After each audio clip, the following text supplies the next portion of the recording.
Kalau seperti ini ya sampean nggak mendidik namanya, pengecut namanya. Bukan ahli ilmu namanya, tapi ahli fitnah.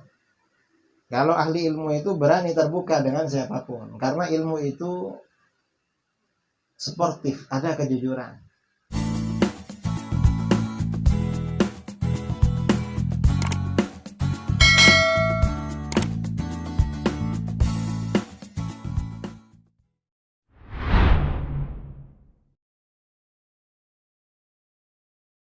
Kita yang menerima bid'ah hasanah, dalilnya banyak sekali, bukan cuma hadis kullu bid'atin dhalalah.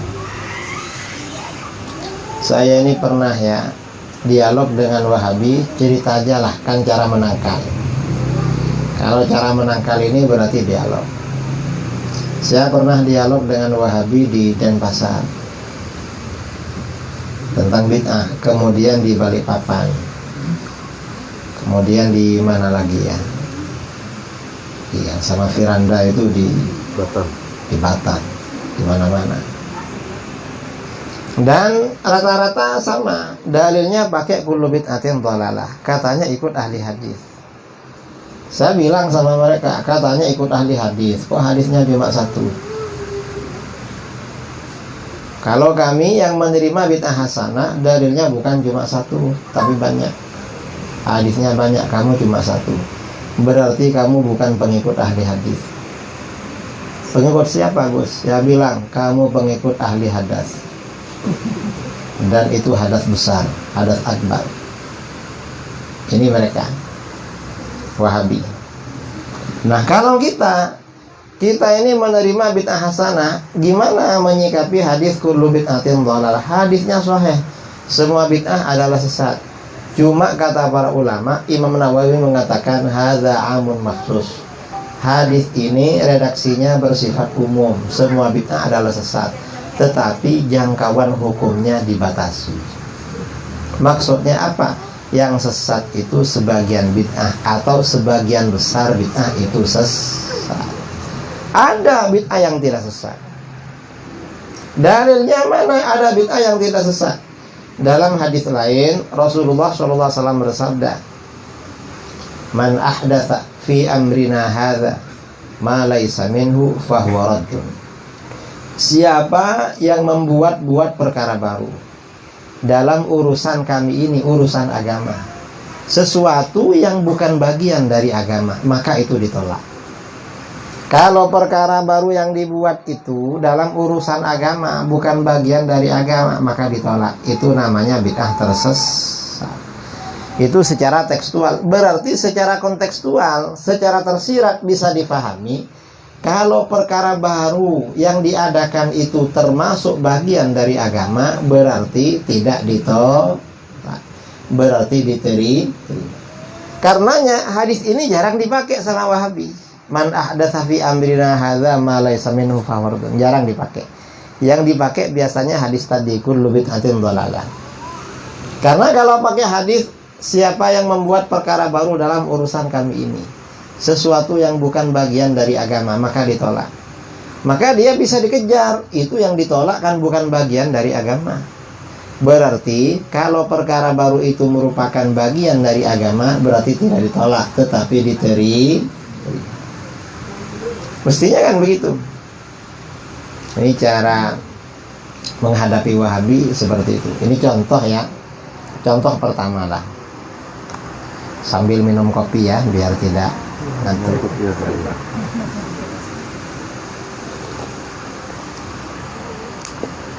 Menurut saya ini bukan ngantuk ya, cuma apa namanya, karena tadi malam berangkat dari rumah jam 2 malam, ke bandara itu 4 jam, sampai bandara jam 6, check in setengah jam 7 boarding, sampai sini.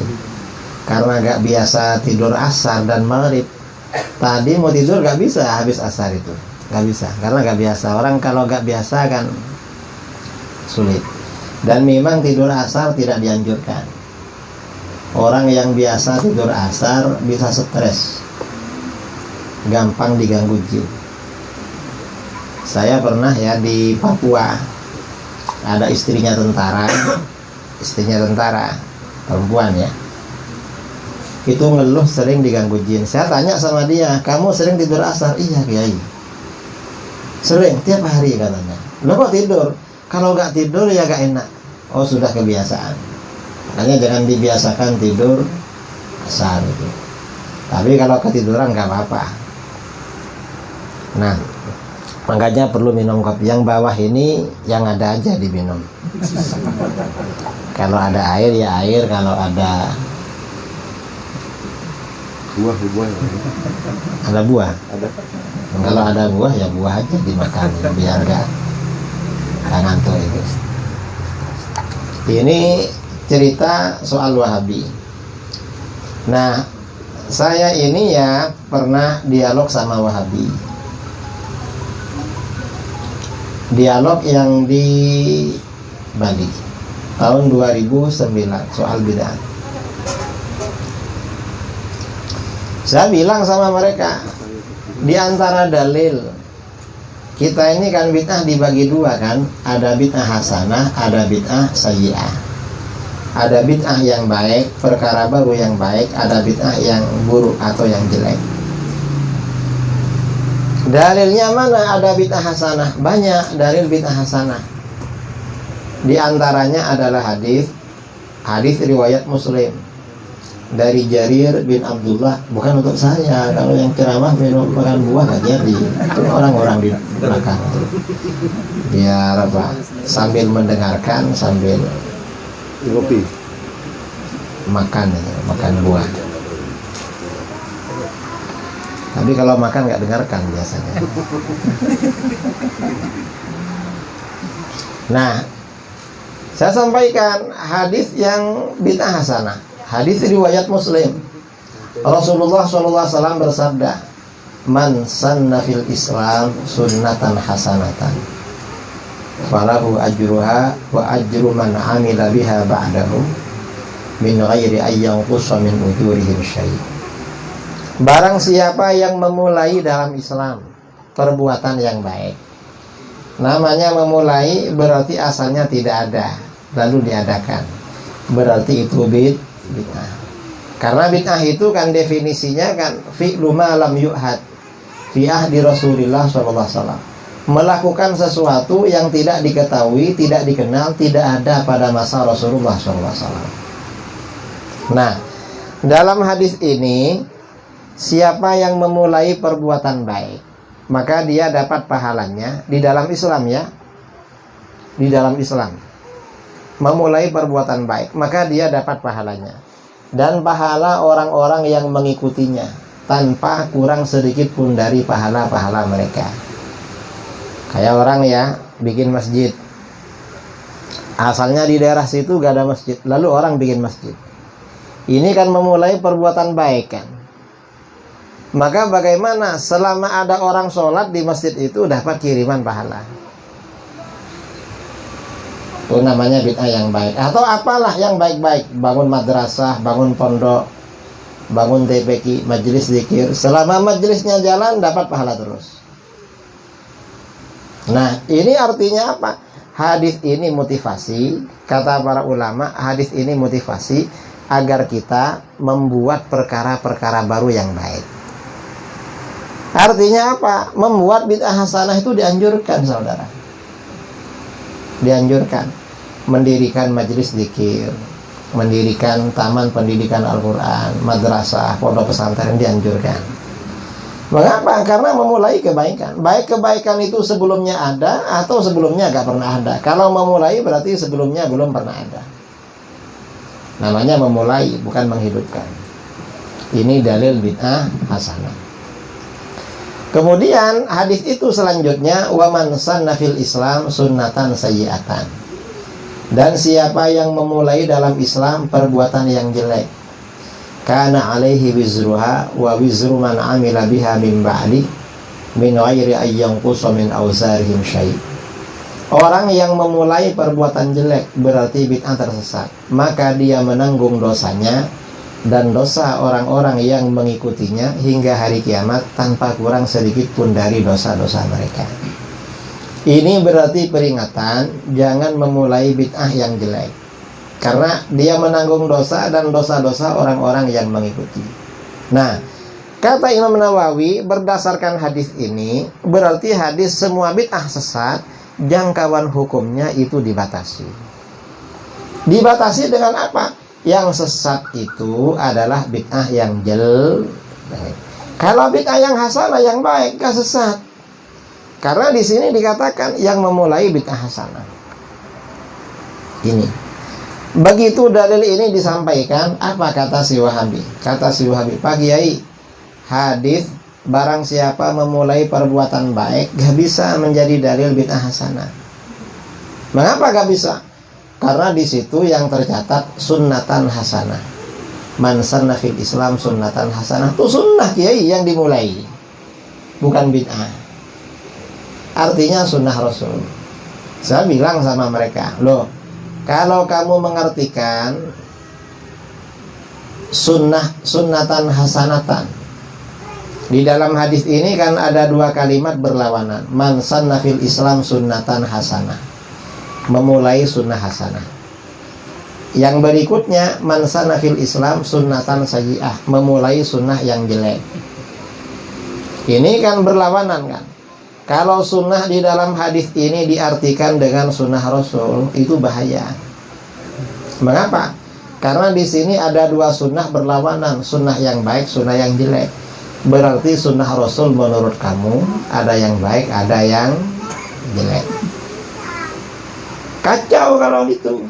Mengapa kacau? Nah, Rasulullah itu maksum, nggak ada sunnahnya yang jelek itu, pasti baik semua. Saya bilang begitu. Akhirnya apa? Kata si Wahabi itu. Dan ini saya bilang yang dimaksud sunnah di sini sunnah secara bahasa, artinya perbuatan yang baik. Jadi bukan sunnah dalam arti bid'ah. Nah, kalau memulai perbuatan baik, itu berarti kan maknanya bid'ah hasanah ya. Karena bid'ah itu perkara yang dimulai. Hasanah ya sunnah hasanah. Jadi begitu. Wahabi biasanya jawab itu. Kalau kita pakai dalil man sanna fil Islam sunnatan hasanah, itu sunnah Rasul. Bukan sunnah Rasul. Kalau sunnah Rasul ya pasti baik. Wong di sini ada dua kalimat berlawanan, sunnah yang baik, sunnah yang jelek. Berarti bukan sunnah Rasul maksudnya, tapi perbuatan. Sunnah secara bahasa, suatu perbuatan. Begitu disampaikan begitu, si Wahabi pakai alasan lain, ngeyel. Apa kata dia? Itu gak bisa jadi dalil bid'ah hasanah. Mengapa gak bisa? Karena ini kan menurut Islam kan, sunnah hasanah menurut Islam. Kalau seperti tahlil dan mulut, menurut Islam kan gak baik. Saya bilang, kamu gak paham lagi. Yang dimaksud memulai perbuatan baik dalam Islam, artinya dia orang Islam. Orang Islam bangun masjid, dapat pahala. Orang Islam mendirikan majelis zikir, menulis buku, atau apa yang baik-baik, dapat pahala. Nah, Islam ini lawan kata kafir. Artinya, kalau orang kafir yang melakukan, ya gak dapat pahala. Orang kafir itu melakukan kebaikan apa saja gak dapat pahala, saudara. Misalnya bersedekah, ngasih uang sama kita, tapi dibalas oleh Allah. Apa balasannya? Rizkinya tambah lancar, disenangi tetangga. Itu orang kafir. Orangnya sehat, bisnisnya, keluarganya bagus. Itu orang kafir yang rajin sedekah. Mengapa? Ya karena kafir. Tadi itu Islam yang begitu. Lalu kata si Wahabi itu apa lagi? Kata si Wahabi, loh, itu gak bisa jadi dalil bid'ah hasanah. Mengapa gak bisa? Karena sababul wurud, sebab hadis ini kan tentang sedekah. Rasulullah nyuruh orang-orang bersedekah. Jawaban kita, kamu tidak ngerti usul fikih. Dalam ilmu usul fikih itu al-ibrah bi umumil lafzi la bi khususis sabab. Yang menjadi tinggi memahami dalil itu adalah mengikuti keumuman redaksional, tidak mengikuti sebab yang spesifik, yang khusus. Walaupun ini sebabnya hadis ini disampaikan oleh Rasulullah SAW karena sedekah, itu kan sebabnya khusus. Tapi bahasanya kan bahasa umum, berarti berlaku umum. Kata ulama seperti itu. Ini cara membantah Wahabi soal bid. Ada yang punya makmum 3 orang, ada yang jamaahnya 10. Ya pokoknya banyak kelompok di Masjid Nabawi. Mengapa begitu? Para sahabat itu dulu menghatamkan Al-Quran dalam sholat malam. Karena menghatamkan Al-Quran dalam sholat malam pahalanya lebih besar daripada di luar sholat. Itu para sahabat. Nah, sedangkan sahabat yang tidak hafal itu biasanya mencari hafid yang cocok bacaannya pada dia. Kalau sholat malam, sholat tahajud di malam hari, bacaan Fatihah dan surat itu kan dianjurkan jahar. Tapi jangan nyaring-nyaring, ya kira-kira di rumahnya kedengaran. Bismillahirrahmanirrahim. Alhamdulillahi rabbil alamin. Ar-Rahmanirrahim. Maliki yaumiddin. Nanti suratnya begitu juga. Jahar. Mengapa? Kalau jahar rumah itu, maka jin yang suka mengganggu akan pergi dari rumah itu dan rumah-rumah tetangganya. Dianjurkan memang kalau malam yang bisa ngaji, dianjurkan. Nah, para sahabat dulu sholat malam menghatamkan Quran. Yang tidak hafal biasanya cari hafid-hafid yang dia suka bacaannya. Kalau suka sama ini di belakangnya, suka sama itu di belakangnya. Nah, Sayyidina Umar ketika melihat mereka, ini orang qiyamul lail kok berkelompok-kelompok. Apa kata beliau? Law jama'tuhum ala qari'in wahid lakan amsal. Ini yang enak tak jadikan satu wajah. Biar gak kelompok-kelompok. Akhirnya apa? Oleh beliau dijadikan satu. Yang menjadi imam sahabat Ubay bin Ka'ab. Setelah para sahabat di Masjid Nabawi sholatnya menjadi satu, suatu ketika Sayyidina Umar mengontrol sahabat ini sholatnya satu kelompok, nggak berkelompok-kelompok. Apa kata beliau? Ni'matil bid'atu hadhi. Ini bid'ah paling baik. Bid'ah paling baik. Berarti kalau begitu ada bid'ah hasanah. Ini contohnya sholat tarawih. Kata Sayyidina Umar bid'ah paling baik. Dan para sahabat mengakui sholat tarawih. Berarti para sahabat sepakat menerima bid'ah hasanah. Begitu dalil ini disampaikan, ada orang Wahabi di Manado. Waktu dialog dengan saya, apa kata dia? Perkataan Sayyidina Umar bahwa sholat tarawih bid'ah terbaik gak bisa menjadi dalil bid'ah hasanah. Mengapa gak bisa? Karena yang dimaksud bid'ah di dalam hadis ini, perkataan Sayyidina Umar, itu adalah bid'ah lughawiyah, bid'ah secara bahasa. Bukan bid'ah secara syarak. Itu bid'ah menurut bahasa aja, hakikatnya bukan bid'ah. Kata si Wahabi. Lalu saya tanya sama dia, kamu mengatakan bahwa yang dimaksud perkataan Sayyidina Umar sebaik-baik bid'ah secara bahasa. Nah, penjelasan ini dari Sayyidina Umar sendiri apa bukan? Karena yang bilang Sayyidina Umar. Kata dia apa? Bukan dari Sayyidina Umar. Dari siapa? Dari saya katanya. Loh, kok kamu yang menjelaskan? Apa kamu memang juru bicara Sayyidina Umar? Kayak juru bicara presiden begitu. Enggak, bukan. Ya gak bisa diterima kalau begitu. Kamu bukan juru bicara Sayyidina Umar. Misalnya Pak Jokowi bicara lalu menimbulkan salah pahaman, dijelaskan oleh siapa juru bicaranya? Pak Muldoko ya? Ngabalin. Ali Muhtar Ngabalin atau siapalah. Itu juru bicara kan resmi. Kamu bukan juru bicara Sayyidina Umar. Kok menafsirkan? Ya gak bisa.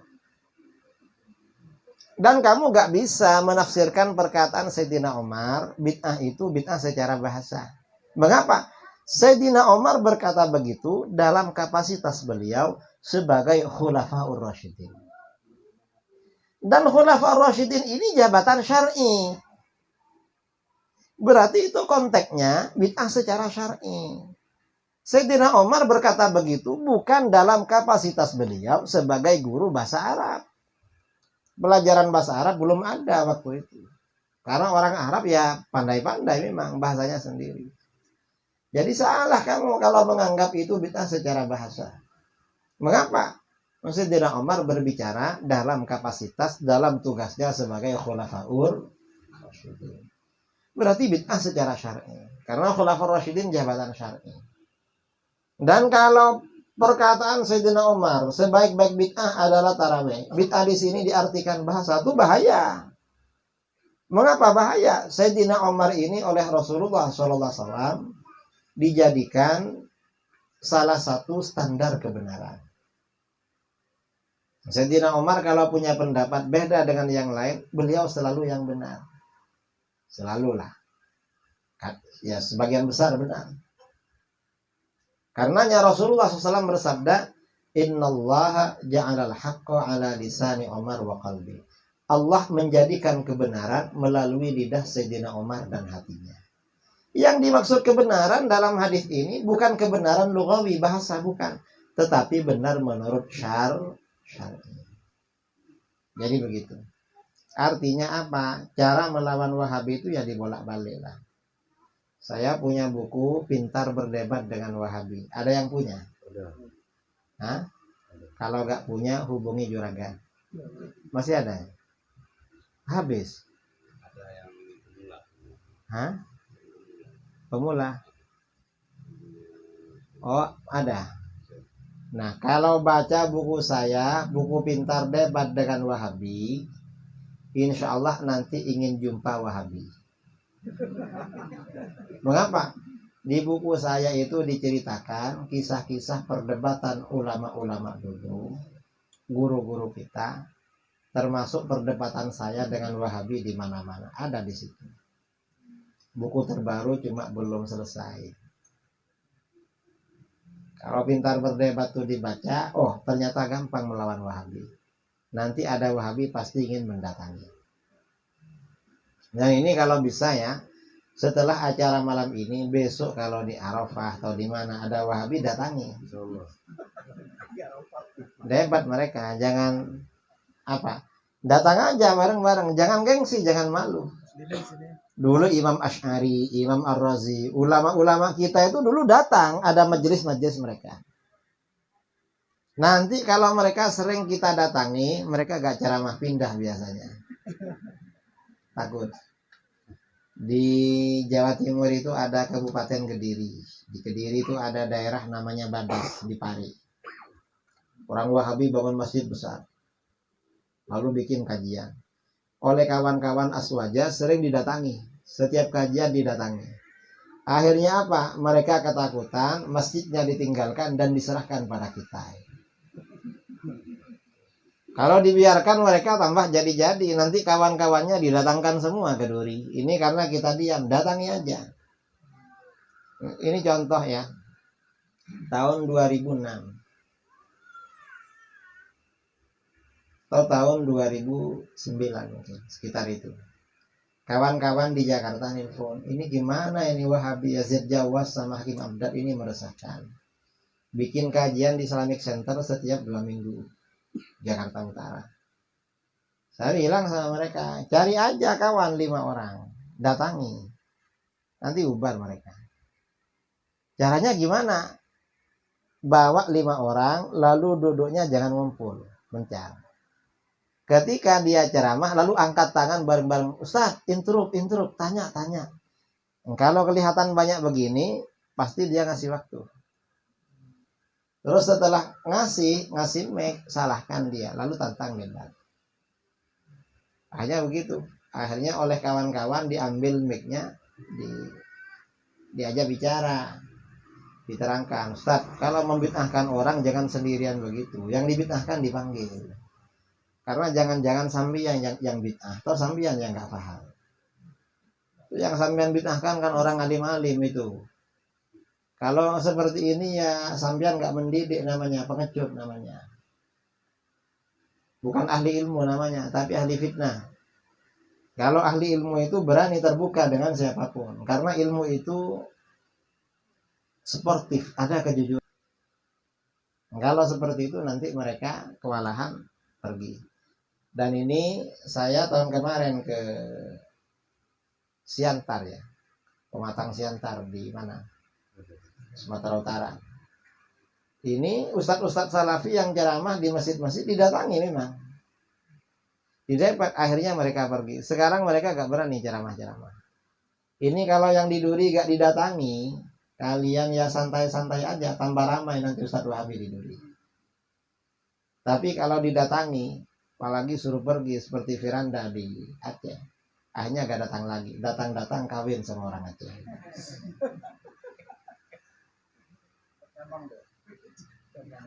Ya, kemarin orang Aceh saya bilang, gimana orang Aceh ini kok Wahabi diambil menantu? Yang aswaja banyak ini. Ini memang caranya seperti itu. Ini contoh ya pengalaman dialog dengan Wahabi dalam masalah apa saja, itu contoh aja. Dan buku pintar berdebat dengan Wahabi insya Allah cukup itu. Jadi dibaca, nanti kalau kurang menghubungi juragan biar Ustaz Anwar biar dibaca, biar disiapkan. Karena dengan membaca ini biasanya bisa, karena di buku pintar itu ya memang kiat-kiat cara menghadapi Wahabi. Dan ini saudara, orang-orang Wahabi yang kembali kepada Ahlus Sunnah itu sudah ramai, gak sedikit, banyak. Bahkan asatid-asatidnya sudah banyak yang kembali. Ya karena dialog, kita ini gak takut, jangan takut lah. Dan sambian walaupun kalah, wong belum terkenal gak apa-apa. Kalau sudah terkenal kalah ya mungkin malu. Kalau masih lokal ini. Dan ulama-ulama kita itu dulu mendatangi memang. Mendatangi majelis-majelis mereka. 3 tahun yang lalu di Jawa Timur. Di kira-kira setengah jam dari rumah saya. Ada masjid, kampungnya Aswaja. Orang Wahabi, ada dokter Wahabi, punya pengajian rutin di situ, sebulan sekali. Pas setelah beberapa kali orang lapor ke saya, ya ini gimana ini? Ada flyer ya, ada apa namanya? Meme atau flyer. Caranya dia. Saya kirim ke pengurus NU di sana, gimana daerahnya kamu dijajah Wahabi gini? Itu dibereskan itu. Gimana caranya? Gini aja lah. Saya mau kirim kawan dari rumah. Ada beberapa anak yang tinggal di rumah saya. Ngaji di rumah khusus menghafalkan buku-buku melawan Wahabi.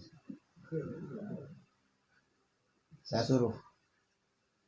Akhirnya apa? Acaranya malam Sabtu habis Jumat. Tokoh-tokoh sekitar masjid itu saya kumpulkan. Saya provokasi. Lalu apa? Kawan saya murid yang belajar di rumah itu yang 2 orang, saya suruh datang ke masjid itu. Hanya datang pas ceramah intro, lalu disalahkan dia. Akhirnya pucat. Setelah itu gak ada ngaji lagi di situ. Kalau dibiarkan mereka terus merajalela dan tidak bisa dibiarkan. Ulama-ulama kita dulu itu memang mendatangi. Ada ulama kita ya yang suka mendatangi kandang-kandang mereka. Namanya Imam Ar-Razi. Imam Ar-Razi ini lawannya bukan Wahabi. Wahabi belum ada. Tapi Mu'tazilah. Imam Ar-Razi ini kalau bermunadharah, berdebat dengan Mu'tazilah. Dalam sejarahnya. Beliau itu tidak menyalahkan dalil mereka, enggak. Tapi membuatkan dalil untuk mereka yang lebih kuat dari buatan sendiri. Kata beliau, kamu punya ajaran begitu, dalilnya jangan pakai itu kurang kuat. Yang kuat dalilnya begini. Mu'tazilah tuh heran. Ini orang Ahlus Sunnah, tapi membuatkan dalil Mu'tazilah lebih pintar dari Mu'tazilah. Akhirnya apa? Setelah dibuatkan dalil yang lebih kuat oleh Imam Ar-Razi, dalil itu kemudian dipatahkan oleh beliau. Tapi saya bisa matahkan ini, walaupun lebih kuat dari dalil kamu. Kalau dalil kamu yang kamu buat lebih lemah, nggak perlu saya patahkan. Tak buatkan yang lebih kuat. Akhirnya apa? Kata ulama-ulama Mu'tazilah, hai orang Mu'tazilah, jangan terpengaruh dengan orang ini. Ini oleh Allah memang diberi keistimewaan. Seperti itu katanya. Ini bukan karena ajaran kamu salah. Itu kan senjata pamungkas kan. Saya ini punya murid mantan Wahabi. Sejak SMA sampai S2 Wahabi. Lalu sadar kembali ke Ahlus Sunnah. Belajar di rumah saya. Dia sadar ketika ambil S2 di London di Inggris. Ambil S3 di Swedia karena Covid akhirnya pulang. Akhirnya ke rumah ngaji di rumah. Saya tanya sama dia. Dulu waktu kamu Wahabi, kalau mendengar Ustadz Ahlus Sunnah menyampaikan dalil yang tak terbantahkan, gimana pikirannya? Waduh, stres Kiai katanya. Kita ini bingung. Katanya kita ini sunnah, kok itu dalilnya kuat? Terus gimana? Kita lapor pada Ustadz, akhirnya oleh Ustadz diberi obat penenang. Apa? Jangan dengarkan, itu syubhat. Itu senjata pamungkas mereka. Jangan dengarkan, itu syubhat itu. Pamungkas. Tapi lama-lama sadar juga itu. Sadar. Karena pikiran manusia kan gak ingin kan ikut ajaran yang sudah terbukti memang tidak kuat. Saudara misalnya lewat jalan, jalannya agak enak, kan nggak mungkin kan, pasti cari jalan yang enak. Itu manusia. Karenanya jangan khawatir, ajaran Ahlus Sunnah ini tetap kita siarkan, kita syiarkan. Dan jangan bosan menyampaikan Wahabi sesat, jangan. Mengapa? Agar masyarakat di sekitar kita tidak terpengaruh dengan Wahabi. Karena itu bagian dari jihad. Kita ini harus ihtimam, perhatian terhadap urusan kaum muslimin. Saya kemana-mana ceramah Wahabi, ceramah Syiah, liberal, Islam Nusantara, macam-macam. Nah, sebenarnya ya kadang-kadang bosan. Apa saya dikira cuma tahu Wahabi aja, nggak tahu yang lain, kok disuruh bicara ini terus. Tapi ya gak apa-apa, karena ini memang umur muslimin, kita wajib. Saya sampai dulu pernah bawa istri ke Malaysia. Ceramah pindah-pindah dari daerah-daerah. Dapat 3 hari bilang, ceramahnya kamu kok itu-itu aja katanya. Ini sudah berapa hari? Saya bilang, itu yang diminta sama mereka. Coba lihat mereka ketawa-ketawa itu. Berarti kan cocok itu. Ya gak apa-apa. Jadi saudara gak perlu bosan lah. Wahabi sesat, Wahabi menyesatkan. Gak perlu. Harus terus sampaikan itu. Masyarakat agar tidak terpengaruh dengan Wahabi. Nah ini saya rasa pengantar ya dari saya diskusi pada malam ini. Mungkin saudara-saudara ada yang mau ditanyakan. Pertanyaannya bebas soal menghadapi Wahabi. Syubhat apa saja yang disampaikan Wahabi di Duri, sampaikan sekarang. Isu-isu yang disampaikan Wahabi yang sulit kira-kira apa saja? Sampaikan. Nanti kita bicarakan. Saya kira itu ya. Saya kembalikan kepada MC mengatur jalannya acara. Mungkin ada yang mau melontarkan isu-isu yang diviralkan, disampaikan oleh Wahabi yang perlu tanggapan. Dari saya, Assalamualaikum warahmatullahi wabarakatuh.